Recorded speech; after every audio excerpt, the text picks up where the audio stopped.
Fun fact, if you were more outraged about Donald Trump tweeting at Iran than you were about Obama sending them buckets of cash and trying to help them skirt sanctions while lying to the American people about it, you might be a raging hypocrite.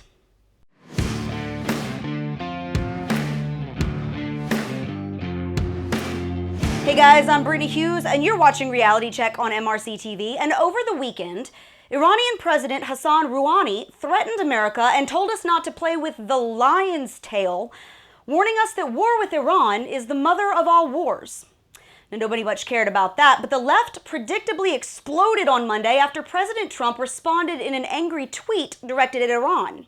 It read, "To Iranian President Rouhani, never ever threaten the United States again, or you will suffer consequences, the likes of which few throughout history have ever suffered before. We are no longer a country that will stand for your demented words of violence and death. Be cautious." Super presidential? Not really. There are much better avenues of communication available to an American president than late-night social media.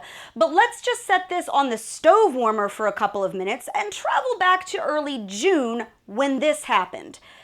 When news broke that President Obama had actually tried to help Iran skirt sanctions by giving them access to the U.S. financial system so that they could get their hands on a ton of cash. Remember that? Here's the gist. Iran had buckets of oil money sitting in frozen accounts in a bank in the Persian Gulf. Now, under the new Iran deal, which lifted certain sanctions, those accounts were unfrozen and Iran could finally get to its cash. The trouble was that that money was in reals, which are really, really hard to convert. So the Obama administration tried to help Iran on the down low by letting them run the cash through a U.S. bank, convert it into U.S. dollars and then euros.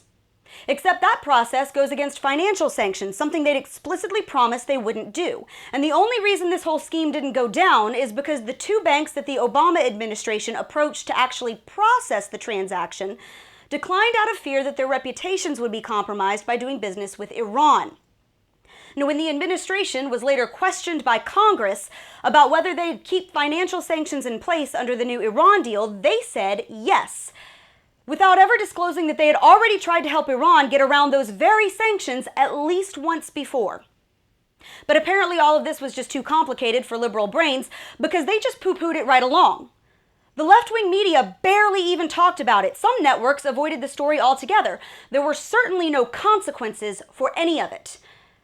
A Democratic president tried to help a state sponsor of terrorism get their hands on piles of money through the U.S. banking system, then lied to Congress and to us.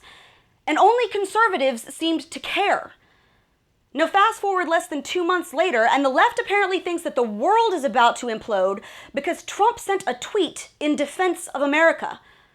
So listen up, because this is very, very simple. If you're more upset that Trump sent a proverbial middle finger to a country that hates us on social media than you were about Obama sending them gobs of money and helping them get around sanctions while lying directly to your face about it, I suggest you check your outrage.